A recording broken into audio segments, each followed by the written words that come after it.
to the COVID-19 virus and the town's emergency electronic participation policy for regular special meetings, this meeting will be held virtually in Zoom. Virtual access information, including the Zoom meeting link, has been provided on the town's website and at designated posting places.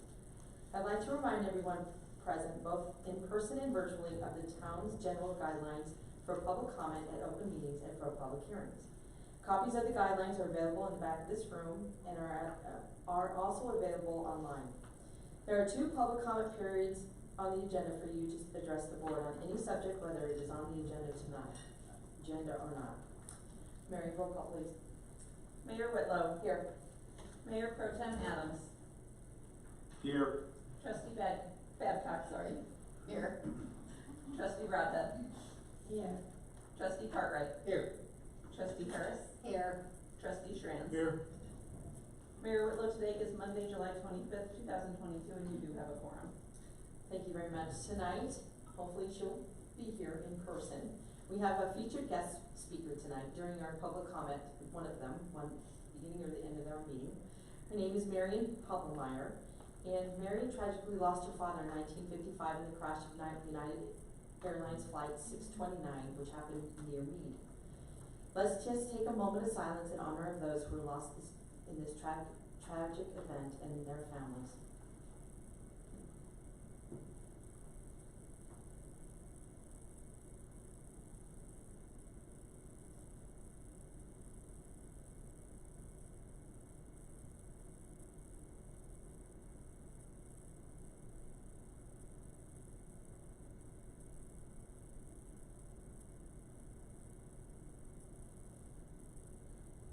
Thank you for your time. Please join me in the Pledge of Allegiance. I pledge allegiance to the flag of the United States of America and to the republic for which it stands, one nation, under God, indivisible, with liberty and justice for all.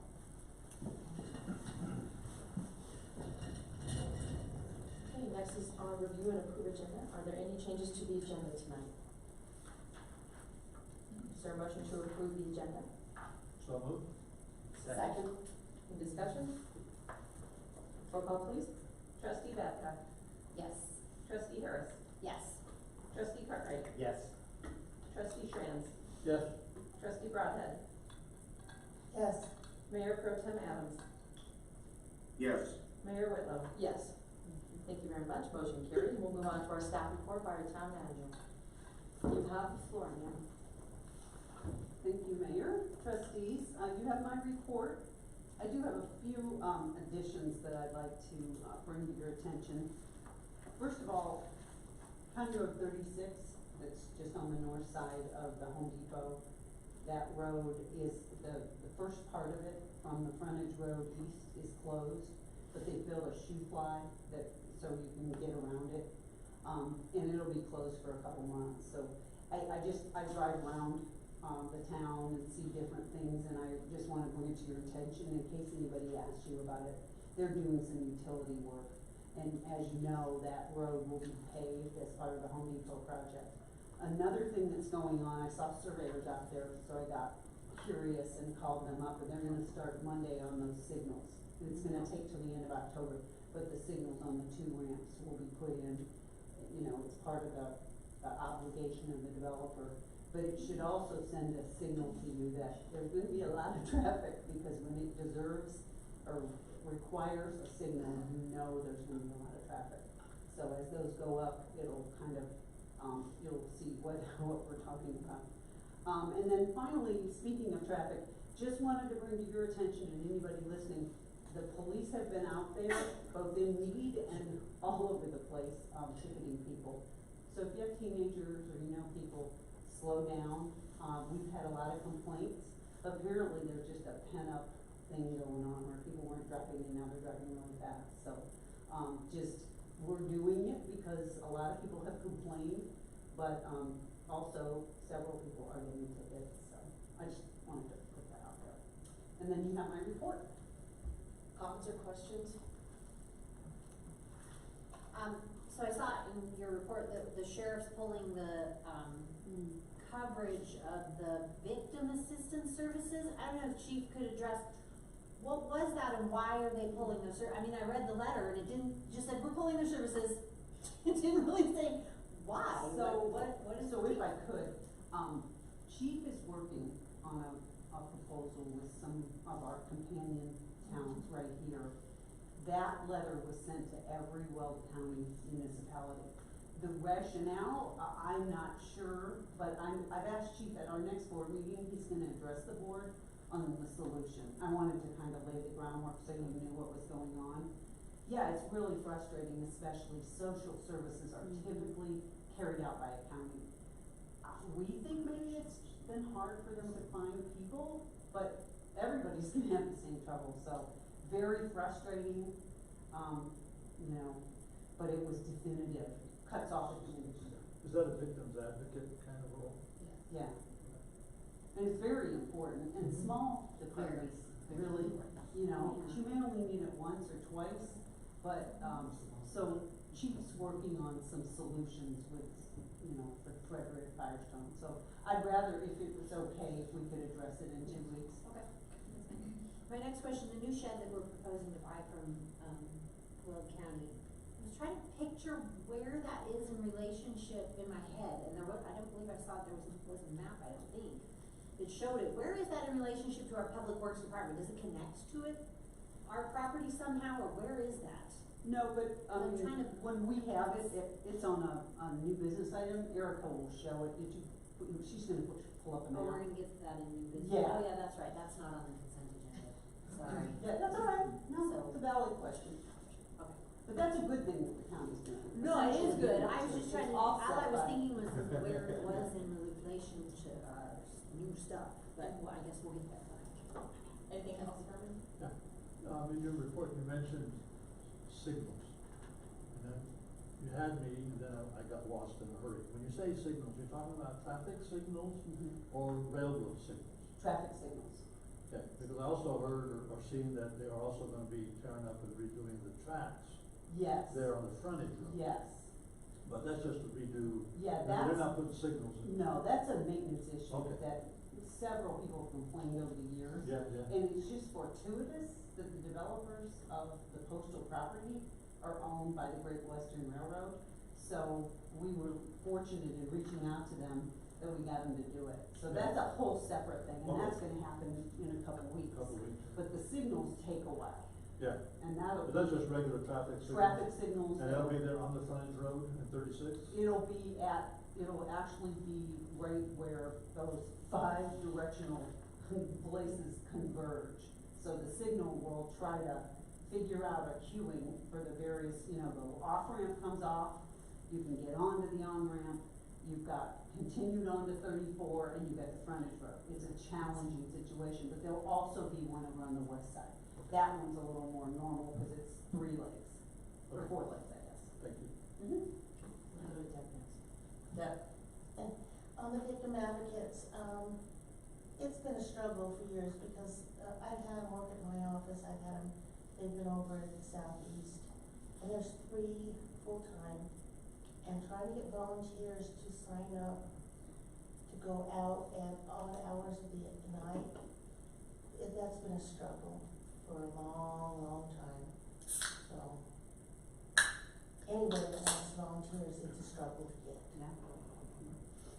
Just, I have one more thing that I just thought of. So you have in here the concrete and asphalt 2-year warranty repairs are underway in the Sorrento neighborhood as part of the final acceptance process. So I also noticed that they just whacked off all their dead trees. Do they have to replace those?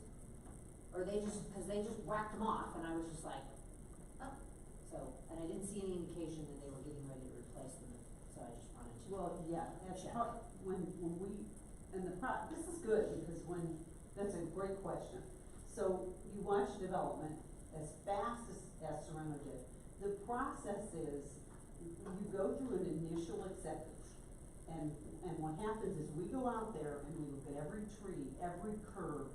The same thing's happening up in the Highlands. They did some bad paving, they had separation anxiety, as I call it, the asphalt here and the curves there. Same thing, our inspector goes out and everything, trees have to be replaced, everything has to be living, breathing, or functioning the way it should be when it gets put on warranty for 2 years. So those trees, they also have to survive a 2-year warranty. And at the end of 2 years, if they're dead, they come out and they put new trees in. Okay. And then is there any further warranty on those after 2 years? If they put them in and they die after that, then what happens? It depends, we've asked for an additional year of warranty, especially if you get a whole bunch of trees die. If you get a one-off, that happens, but if you have a whole batch that dies, that we can ask for an additional year of warranty. Plus, I think that becomes part of the Metro District responsibilities, or HOA, whatever there is. In Sorrento, it's the Metro District, but even that way, we don't like to give it over to them Right. until we're sure that Yeah, it's good. but once they take it over, it's there. Yeah. But that is the process, and that's what you're getting when they do public improvements. David, do you have any questions or comments for Helen? No, I don't. Thank you very much. You're welcome. Anyone else? Okay, sorry. The replacement of the cement over by the alleyways it's gonna make it really nice for those, the sewer manhole covers. You can find them, they're not underneath the dirt. It's just not very convenient for my trash pickup yet, but, it's really made a difference where you can see the manhole. Yeah. Thank you, Helen, for your report. Alright. Moving on to our informational item, which will be community engagement update by our PIO, Nolan Nelson. Ma'am, I will turn the podium over to you. Thank you. I have a short presentation and then you guys can ask me any questions you would like. So I'm just gonna go over some social media LED stuff and then go into the next upcoming events that we have.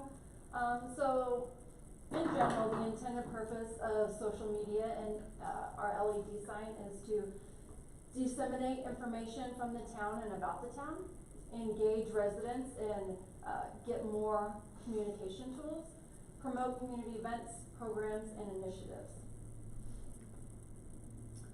So the best practice for this, typically you want, for media advertising, you want a minimum of a month out prior, so getting that out, minimum of a month out. Ideally, you want it 90 to 180 days out in advance. You want frequent but limited posts. This is kind of an oxymoron. What does that mean? Frequent means you want to do it regularly but not overwhelm people with the same information over and over and over again every single day. Limited posts means you kind of want to tease out information. So you'll share a little bit of information on your next post. You might want to add in different stuff.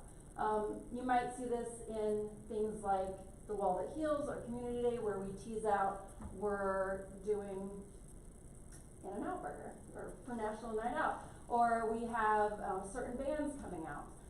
So you just kind of slowly throw that information out as to not overwhelm. You also want to make sure that you're sharing across all of your platforms, and you mix this in with your regular content, whether you're doing, we're hiring or Board of Trustees meetings, so you kind of mix it in. And an occasional ad campaign, which hasn't really been done a lot in the town. I have been doing it for community day vendors as well as the Wall That Heals. So I have some stats for you. Taking in, so we're comparing the previous 6 months, or this 6 month block, so up to date, so January through the end of June, to the previous 6 months, so that would be 2001, 6 months. Facebook page visits are up 72% on the town's website. New likes and follows are up 24%, and the page reach, which is however many people it touches on their social media feed, is up 20%.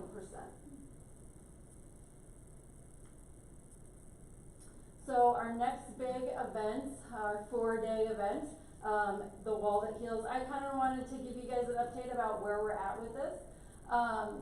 So we have our escort to Mead planned for August 16th. We are meeting the truck at the Ranch Events Complex in Longmont. Loveland. The exact route, is being, pre-approved by the trucking company, and so once that's approved by them, we'll get that out as well. The plan is to arrive in Mead at 2 p.m. and at 1:30, we'll start lining the sidewalks, by Town Hall and close to Founders to kind of welcome the wall into Mead. August 18th through the 20th, we will do taps every night at 7 p.m. August 19th, we're gonna have a welcome home ceremony. We'll have a couple of speakers and, some music and, flyover. And then on August 21st, it's the last day that the wall will be here. That's our closing ceremony. So we'll start that at 1 and then, close it down at 2 o'clock. For Community Day, like I said, vendor applications are open. We have 19 vendors registered already, which is pretty good, considering it's not until September. So we'll keep pushing that out. We have bands and activities scheduled. Media and postcards are being designed and will be mailed out mid-August. And then, I have a cost estimate for fireworks, and then I also kind of wanted to give you a breakdown. You might have you might remember last year, I brought the idea of a drone show or a laser light show as an alternative, primarily because, the cost of fireworks had gone up significantly. One of our partners is Mountain View Fire, and they're not 100% supportive of fireworks. But also because it creates issues with pets, veterans, and we're very, very dry. So got a little bit of pushback from residents on that last year. It wasn't something that they wanted to see. They liked the classic fireworks show, and I don't blame them to a degree because it is something that, it brings a lot of people out. So I kind of went into it a little bit this year just to give you an idea. Drone shows are becoming increasingly popular, specifically because of the Marshall Fire and the drought conditions that we're in. Last year, to give you an example, they had about 4 to 6 inquiries and light and drone shows for 4th of July. This year they had 300 to 400 inquiries to do drone shows for the 4th of July. And this is just in Colorado. What's a drone show? They're slow moving. They're these little, like, I know what the drones are. yeah, they have so they lights light on. up, Lights on. and then they have them move in Choreographed. formations And it's a very they- cool. I have an example at the end, we'll watch it. So for this year, our cost for fireworks is $13,400, and that would be the same type of fireworks show that we did last year. Speaking with a local drone guy that's very popular, he did shows up in the mountains and also did one for the town of Parker recently. Typically they go with 100 drones for a city or town event, and you have 2 options. They have a patriotic stock show, which just means it's a general show that's pre-choreographed, and that estimates about $15,000, and it's a 10 to 12 minute show. Or you can do customized, specifically for Mead, and we would work with them to choreograph and design a show that's specific for the town, and that is $20,000 to $25,000. So Lorelai, I actually mentioned this to Helen at the last meeting. So one of the other things, we were in Utah for the 4th of July, and there were so many drone shows over fireworks shows because they're extremely dry over there as well. But one of the other things that I saw come across my Facebook feed, of all places, imagine that, was silent fireworks. Now I know that doesn't necessarily eliminate the fire potential, but it does eliminate the noise for dogs, horses, and veterans as a potential. So it still gives people the look, just not the loud sounds. And so I mentioned that to Helen, and she said she'd look into it, but I'd like to just know what that all entails for future reference, and if it's something that you can get here. I mean, this was in a town in Italy, I think, that did it, and it certainly would be, I think, something better, then it would eliminate some stress for some portions of our population, although it wouldn't help fire department at all, but. People not gonna giant, keep noise out. That's something I can look at. I have never heard of that, and it's not something that Tri-States, mentions, who's generally who we go through for fireworks, but I can certainly reach out and see if that's an alternative. Yeah, we said we take a look at it for the 20 years out of it. I mean, obviously this year it's, Yeah. it's too late, but, and quick question, who's doing the flyover for the wall that heals? It's the one point. Oh, it is, I'm not there, okay, just curious. Awesome. And we'll show you a little drone show. Spread it out.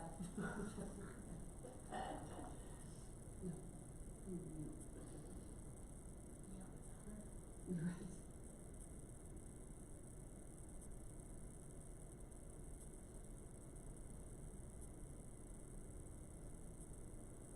Is it to music usually?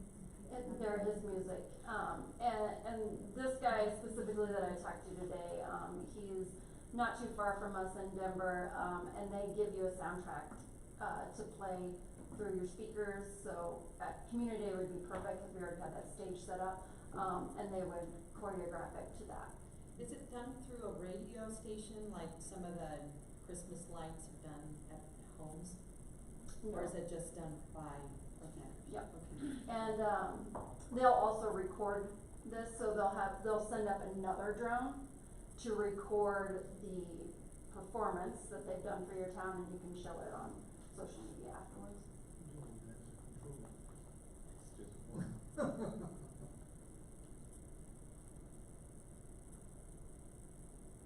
So, that's a drone show, there's a lot of different things they can do. This is a drone show with 100 drones, so that's kind of what it would look like. The cost per drone ranges $300 to $450 per drone, so the more drones you request, the more expensive it is. Any other questions? Questions, comments? No? David, do you have any questions or comments?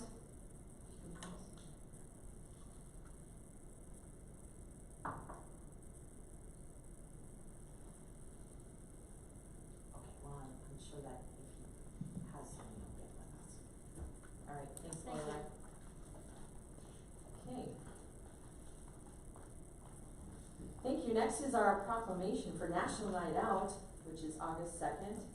I'm excited to be a part of this, and it is, of course, for, I think it starts at 6? August 2nd?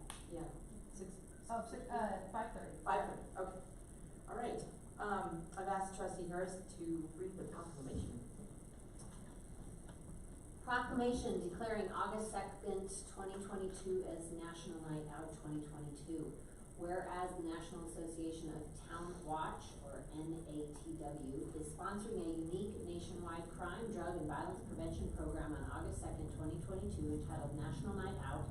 And whereas National Night Out provides an opportunity for Mead to join forces with thousands of other communities across the country in promoting cooperative police community crime prevention efforts, and whereas the residents of Mead play a vital role in assisting the Mead Police Department through joint crime, drug, and violence prevention efforts, and whereas police community partnerships, neighborhood safety, awareness, and cooperation are important themes of the National Night Out program, and whereas it is essential that all neighbors of Mead come together with police and work together to help build a safer, more caring community, and now, therefore, the Board of Trustees do hereby call upon all citizens of Mead to support of annual National Night Out on August 2nd, 2022.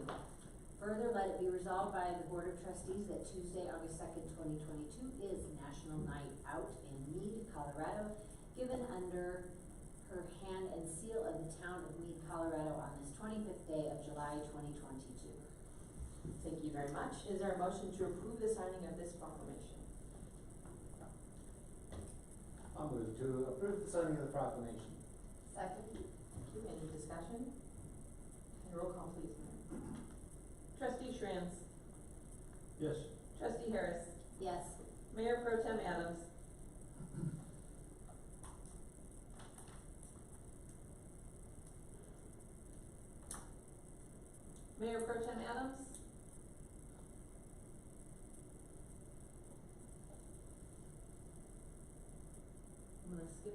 second, let's see if he comes back. Trustee Cartwright, Yes. trustee Babcock, Yes. trustee Broadhead, Yes. Mayor Whitlow, Yes. and did we get Mayor Pro Tem Adams? He just texted, he'll be back in 10 minutes. Okay, so I'm gonna put him down as not being available right now, technical difficulties, and we'll get him back in maybe on the next one. And I'm a yes. Okay. Right. Motion carries. I'd like to invite all residents to join us August 2nd for this great event. There's a lot going on that night, so thanks for your Department of Lower Line for putting this together. Next is public comment. The board welcomes public comment for any item, whether it is on the agenda or not. The board will listen to your comments and take them into consideration. If you desire a conversation, please email the board or town manager or attend a monthly coffee with the mayor. If you're with us virtually, please indicate by raising your hand to speak. When you're recognized, please state your name and address for the record. Again, if you wish to speak during the public comment, please adhere to the town's general guidelines. Each speaker will have 3 minutes to address the board. If you are representing a group, you will have 5 minutes. Is there anyone in the room that would like to speak tonight? Is there anybody with us virtually that would like to speak to the Board of Trustees tonight? Please raise your hand.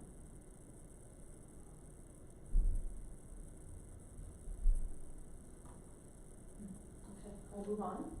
We'll go on to our consent agenda for the night. Consent agenda contains items which are considered routine and enacted in one motion and vote. Is there a motion to approve the consent agenda? I'll motion to approve the consent agenda. Second. Any discussion? Okay, roll call please, Mary. Trustee Harris, Yes. trustee Babcock, Yes. trustee Cartwright, Yes. trustee Schranz, Yes. trustee Broadhead, Yes. Mayor Pro Tem Adams. I'm gonna assume he's still not with us. Mayor Whitlow. Yes. Thank you very much. Motion carries. We'll go on to our new business for the evening. Our first order of business is ordinance number 1003. It'll be introduced by our Deputy Town Clerk, Christopher McCormick. You have the floor. Thank you, Mayor. Ordinance number 1003 before you guys tonight is an ordinance that develops or establishes a permitting process for broadband networks to deploy their infrastructure and related facilities within the town.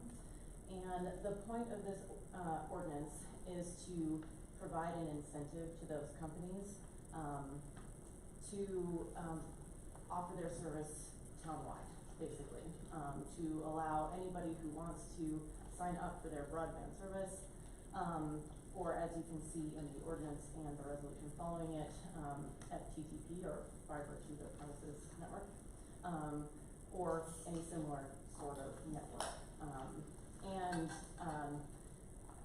In order to get them to give them an incentive to deploy their networks, install their facilities, and offer their services to businesses and residents townwide instead of to any specific subset. This has a process and a decreased permitting fee. Basically, it has a lower permitting fee than they might otherwise have in order to install within the town's right of way. And so the ordinance has the basics here, I think. It has the requirement that they get a permit from the town. It establishes a permit fee, and has all the application, information, and, requires them to abide by construction standards that the town has in place, and things of that nature. And so that, ordinance establishes that permitting process and the fee.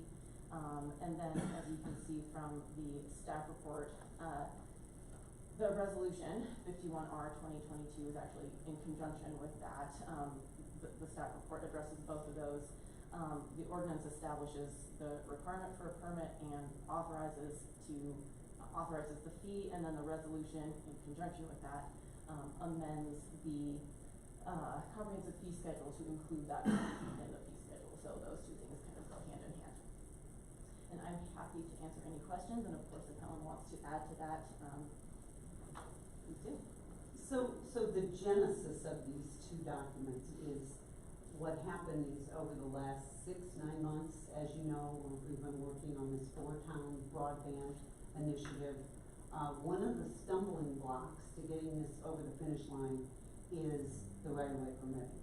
Because Allo's from out of state and they keep running into this. So these are concessions they asked for, but we are required, because we're franchisees or franchisors, whichever it is, we can't discriminate. So we can't say, oh good, you're gonna come in and do this, you can have the special deal.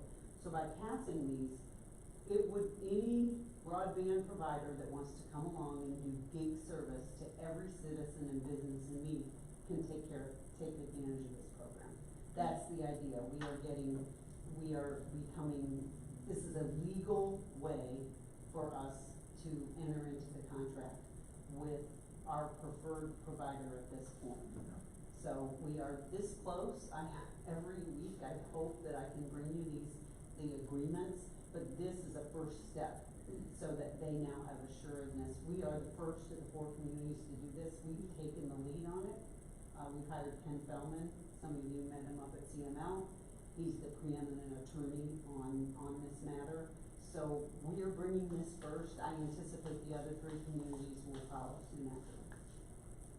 Thanks, Helen. Questions or comments from either Christiana or Helen? Kevin? If one of the other communities did not follow suit, does that wash the whole thing? No, because what will happen is we will enter into our agreement separately. It's just together we're a more attractive glom of people than individuals. All right, thank you very much. All right, is there a motion regarding this ordinance? I move to adopt ordinance number 1003, an ordinance of the town of Mead, Colorado, amending sections 11-2-30, 11-2-70, and 11-2-120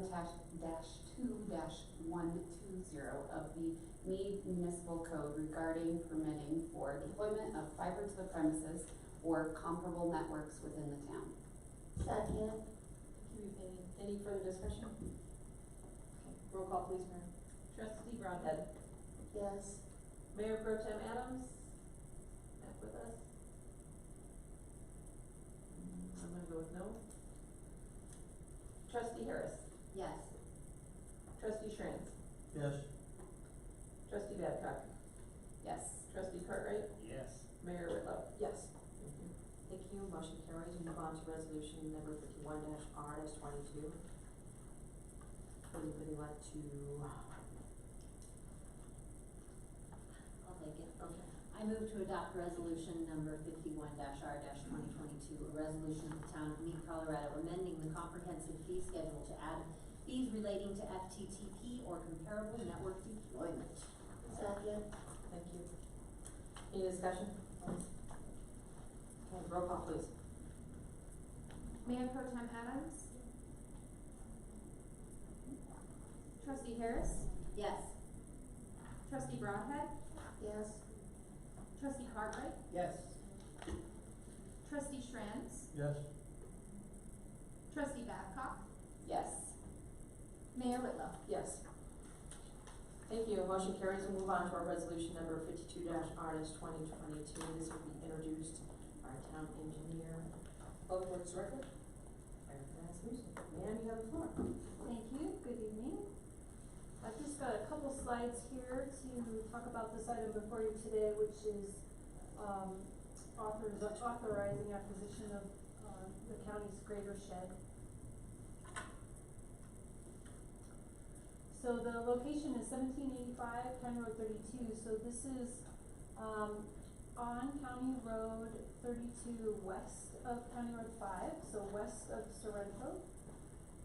And I've got another picture here that might look familiar to you, but this is the aerial that just shows the parcel.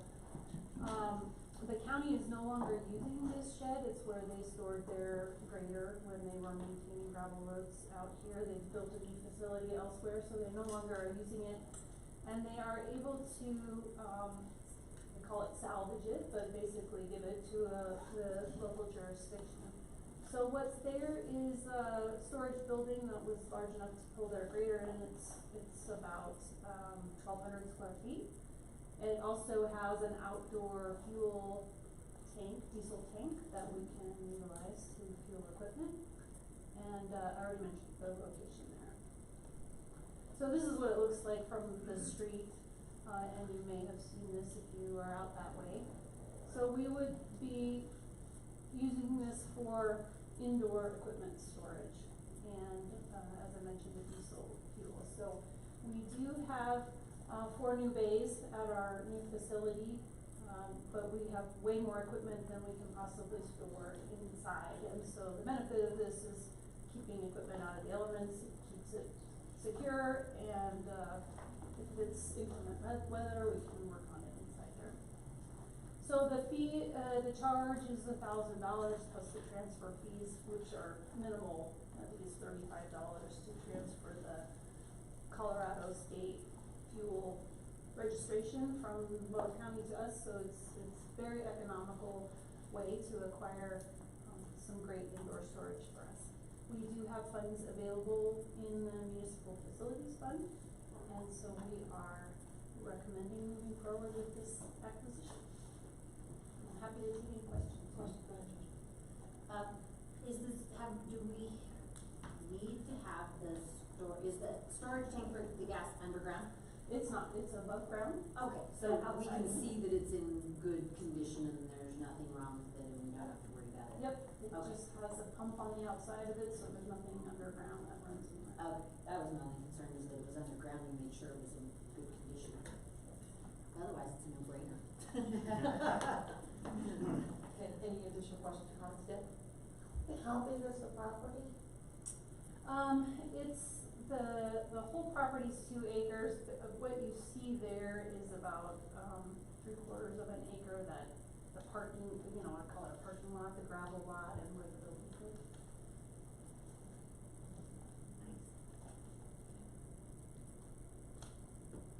Yeah, there's quite a bit of space that's not being utilized outside that fence line. And it's the whole property that we're acquiring? Yes. $1,000.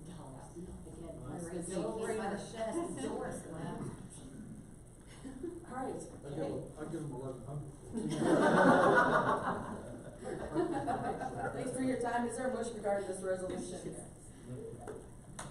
I move to approve resolution number 52-R-2022, a resolution of the town of Mead, Colorado, authorizing the acquisition of certain real property known as 1785 County Road 32, the Greater Shed, from Weld County. Second. Thank you. Is there any other discussion on this magnificent acquisition? All right, roll call please, Mary. Trustee Shranz. Yes. Trustee Broadhead. Yes. Trustee Babcock. Yes. Trustee Harris. Yes. Trustee Cartwright. Yes. Mayor Pro Tem Adams, are you back with us? Yes. Thank you. And you vote yes? Yes. Mayor Whitlow. Yes. Thank you. Motion carries. We'll move on to resolution number 53-R-22. This will be introduced by our Community Development Director, Jason Bradley. Sir, you have the podium. Thank you. Thank you, Madam Mayor and trustees. So just a very brief presentation for you. Let's see, this is for the Municipal Facilities Master Site Plan Professional Services Agreement.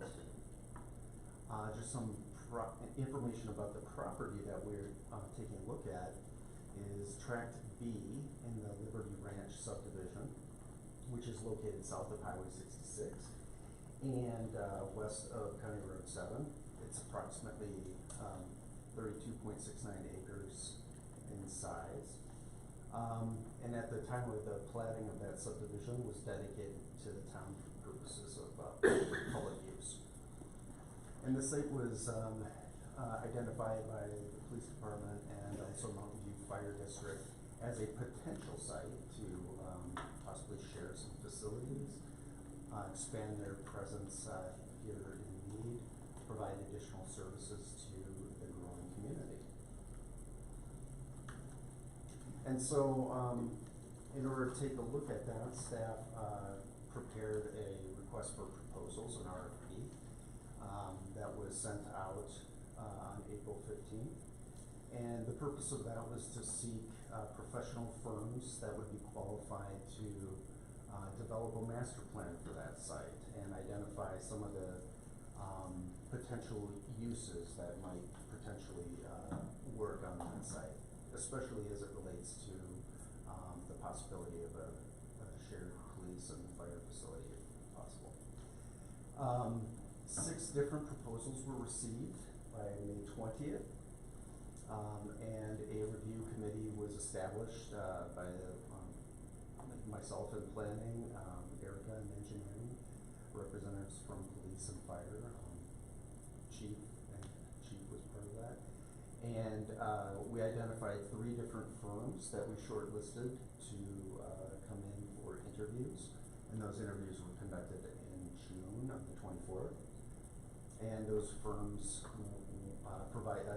did sort of a presentation, we did interviews with them, and those firms were evaluated on their proposal document that was provided to the town, their experience and their expertise in planning and site programming and feasibility analysis, and also for public involvement. And after those interviews, the review committee, recommends to the board, awarding of this agreement to Oz Architecture. Some of the reasons for that is because of their extensive experience and expertise in, developing similar, master plans.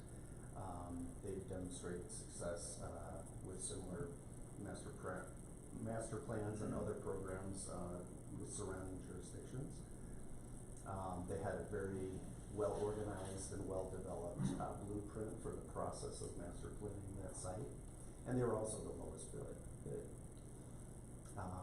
The professional services agreement that was included in your packet has, different things included in it, including the scope of work that we'll be looking at, the blueprint for the project tasks, different milestones and schedule, the different deliverables that the town is looking for, and also the hourly rates for, Oz Architecture.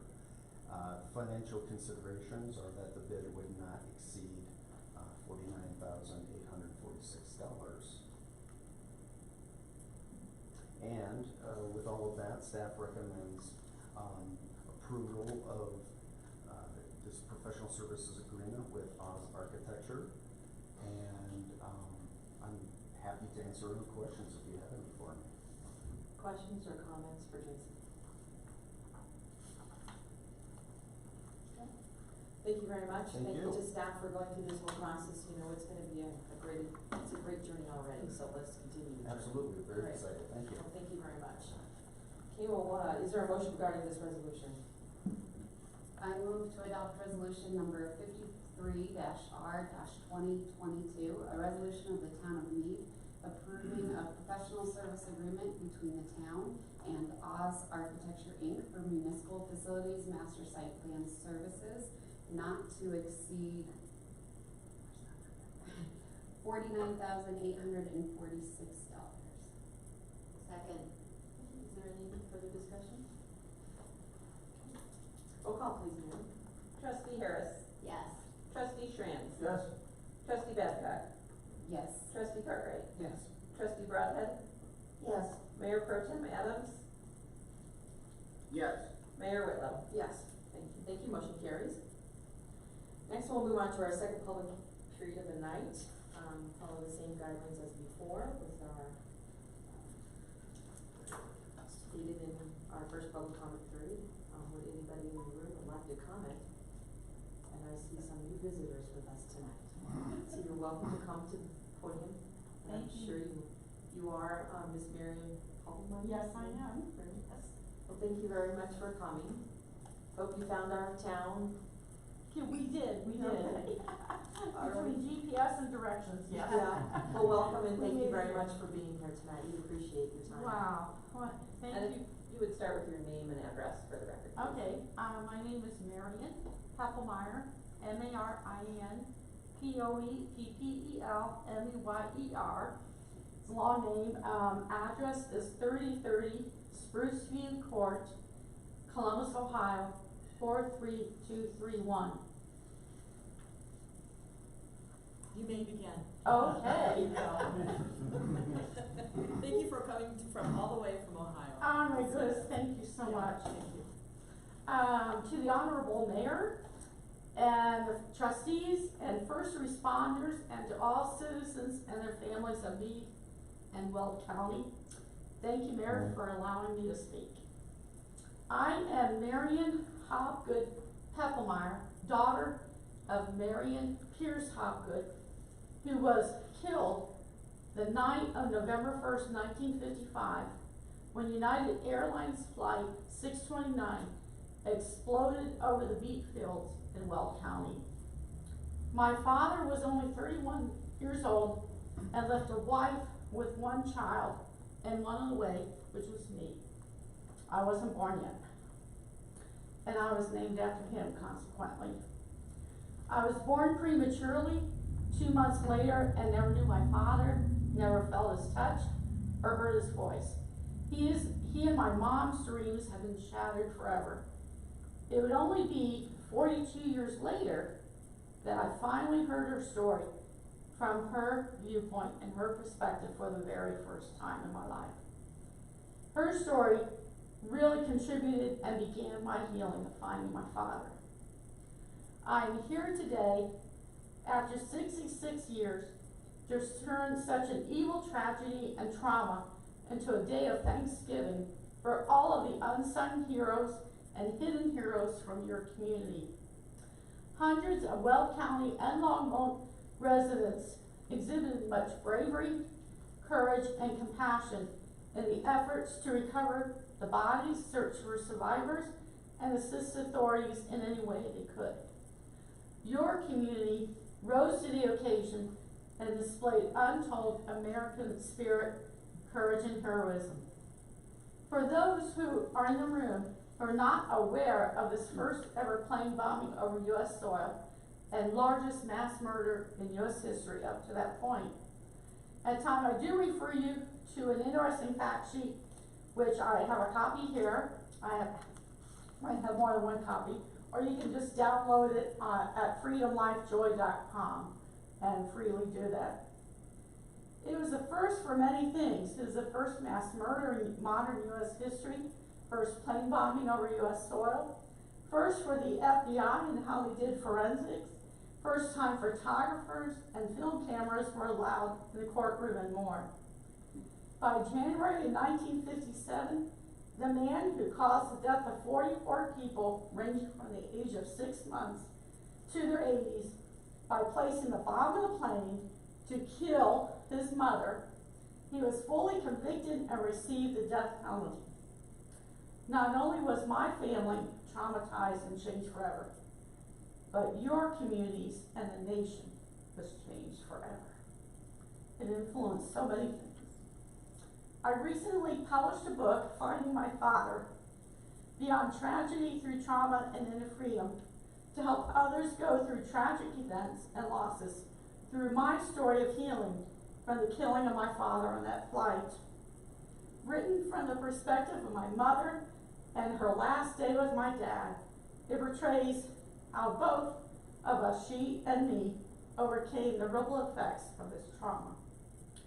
But while researching for my book about what exactly did happen here in Weld County the night of November 1st, 1955, I could not find any public commemoration to honor the passengers or these brave citizens in your rich past.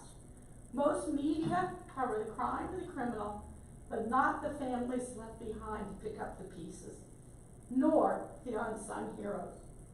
So I have written this letter as a public thank you, and it's long overdue. So I'd like to paint a picture for you exactly what your community did. And as I researched for my book, I saw Americans at their best. After the explosion, as it blew up rocket over out in Weld County, Very soon, hundreds of local residents, farmers around this area responded to the disaster scene. They all knew that something had exploded, whether it was a cargo plane or commercial plane, or a house or a farmhouse. They all came out to help.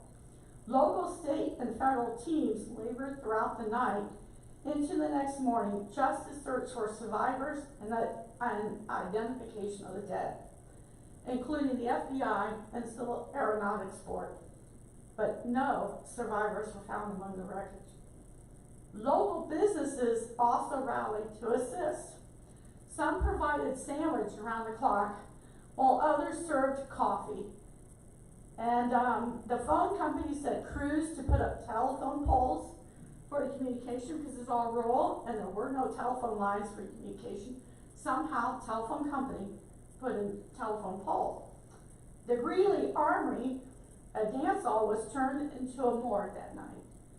And the search and rescue and cleanup required massive cooperation and teamwork from your communities. I understand, I used to think from my research that it was a couple hundred, but I recently was able to talk to a citizen near your area who's 85 years old, who was first on the beat fields that night, who remembers vividly everything, and he won't tell me everything. I don't want him to tell me everything. But he said, no, Mary, there were like 500. 500 on that field. So from Mead to Johnstown to Firestone to Longmont and all the other little communities, it was such a team effort.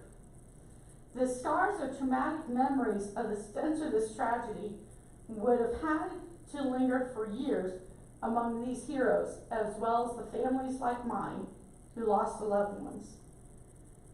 And on a personal note, someone on that field that night found my father, covered him, and carried him to the morgue. You know, got him to Greeley. And for this, I cannot say enough thanks. I'm not so sure I could have done that. Therefore, in conclusion, words simply, as you can tell, cannot express my gratitude to all the people who rallied their strength and fortitude that night. The residents of present-day Weld County and Longmont have a good heritage, and their unsung heroes of yesteryear have left a legacy of bravery, kindness, and the American spirit. While they may not be alive today, may their courage remain a testimony to what makes America, America, and that's her people. May their spirit live on within their families and communities, inspiring all of us to be brave, courageous, full of love and compassion for one another. There's more that I could say, but I'm going to close for now. Thank you for allowing me to come and publicly give a long overdue thanks and tribute to your community. I would like to suggest that in the future, and I'd be welcome to help you with it, to have a future proclamation of Thanksgiving to all of your unsung heroes, fire departments, police, and sheriff departments be issued for November 1st in memory of the 44 persons killed on Flight 629, and forever turn an evil travesty into a day to honor community heroes, both past and present. So Thank you very much. I'm going to take 2 minutes to say thank you, cover on a hug you. I have copies.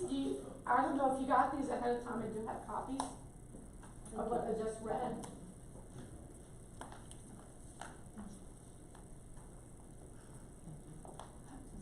Really cool.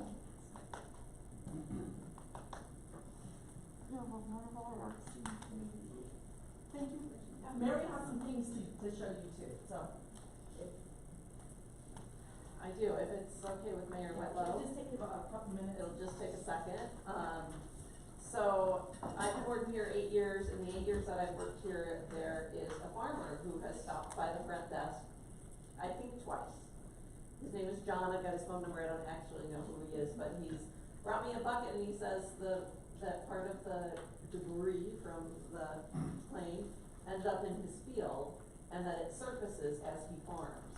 And he keeps it and occasionally brings it here years, so I have some scraps of metal, and they're truly scraps of metal, from the plane that he brought from his field. I have them over here.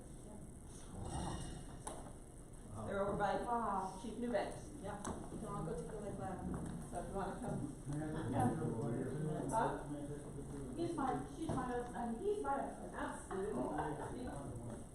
For those who are with us, virtually, we're just gonna take a couple minutes.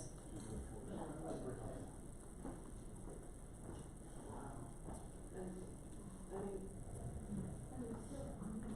you're still finding them, and they're all the same type of metal, but I mean, even look at how some of it is so destroyed. But it's, I mean, we can let somebody else know that. On the top, here's more information about the final process. This is Marion, I was out on the road, debris was everywhere, the China place, for days following. You can see his brother for 2 days, his brother was on the field working with the FBI. Summer working, and, He helped me when I. some of you may know of family members who have told the story. Some of you may have, friends who remember. You're all linked somehow, and, it was such a sight that I've heard more things that I can't even mention, that Conway was finally able to open up in there.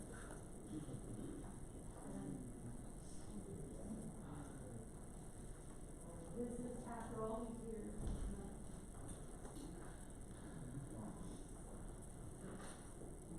And at first I was like, how does he know, right? But then I'm like, well, it is all the same metal, you know?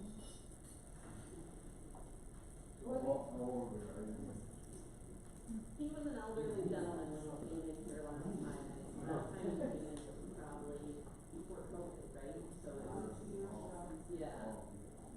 Yeah, I mean, I have his phone number is actually right here.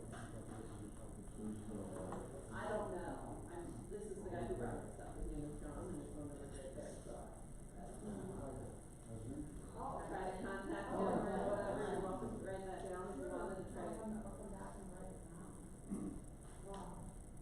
I don't know any other than. And then you still here with us. Yeah. Right. Yeah. I got out on the beach fields this week. And, the land mass is huge, and the debris scattered is huge. And I can see why it took over 500 people, but there are citizens and policemen, thank you, and fire departments from all over came, and the American Legion, they called it the National Guard. They called the air squad just to protect the bodies, because there were looters out there stealing things from the bodies. It's a horrific story, but I saw one, what I just shared with you, with the real. I saw her being I like the idea of the round church being, that's good. yeah, that's my I didn't realize that it was the first disaster. I didn't know all that. I saw something kind of recently about it, and how he did to try to kill his mother and stuff. I had no idea it was this local, it was right here. I had no idea. Teenager at the time, and they're telling me their stories, so now I'm collecting stories. And I don't know what I'll do with them, I think we're saving and hoping for a memorial, there's no memorial, no nothing. And you might be hearing from me in the future, as I figure things out. Yeah, no, that's awesome. Yeah. In memory, yes, of heroes, because I I don't didn't know know it, we never look, we never ask. I tried to catch it through the terrible war, but it's Yeah. I communities. mean, a lot of people don't like that, and I get it, it's new, it's different, and. Yeah, that's a real But, thing. you know, sometimes change happens even if you What don't. happens. Exactly, right. And so, you know, who would have thought it was unfathomable, like Aurora just happened. Okay, anything that you need or whatever. Really? Yeah. I've thought about ripping out part of my lawn and xeriscaping it, I really want to. It's just a matter of possibility.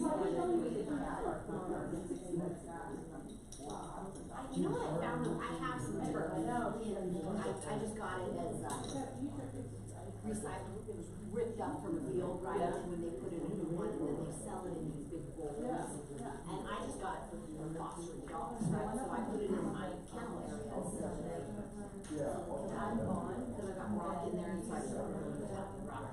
One thing I found about turf is it's hot. It's hot, and like, my dogs love to go out in the grass in the afternoon, and they'll find a little spot of shade, and the grassy shade, and they love to play in it, cause it's hot. You're talking about artificial? Yeah, artificial Yeah, turf. they're playing soccer on an artificial field. It's 20 degrees hotter than the surface. That is the worst thing about it, Yeah. is it's just, Yeah, it is hot. so I don't wanna replace it, I don't wanna do like turf, I wanna tear it out, I've got some areas that have not pointless grass in my yard, like I just wanna tear it out and just throw a bunch of wildflower seeds out there, something like that, you know. But, yeah, turf is just, it's all great. It's really good, yeah. It's a lot of work to do.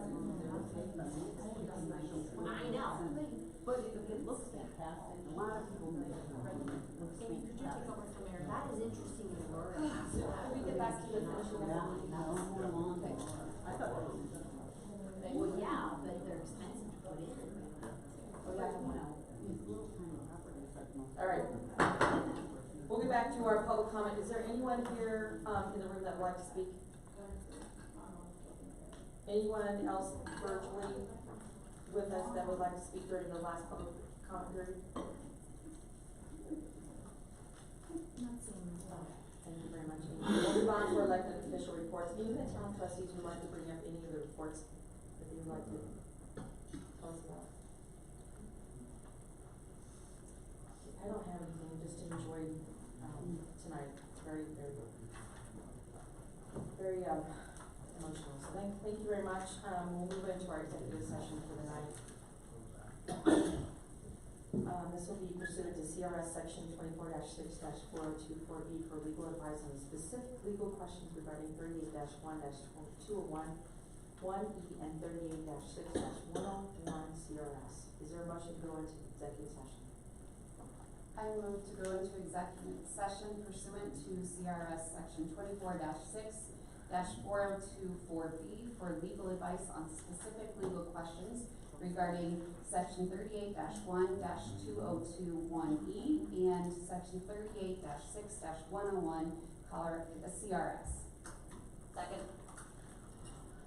Roll call, please, Mary. Trustee Shramps, Yes. trustee Brodhead, Yes. trustee Babcock, Yes. trustee Harris, Yes. Mayor Pro Tem Adams, Yes. trustee Cartwright, Yes. Mayor Whitlow. Yes. Thank you. Thank you, motion carries. The time now is 7:05, and we will turn off the recording and adjourn for executive session. The recording will restart for the executive session. Recording stopped. Thank you. This part of the meeting is not open to the public. All right, so we'll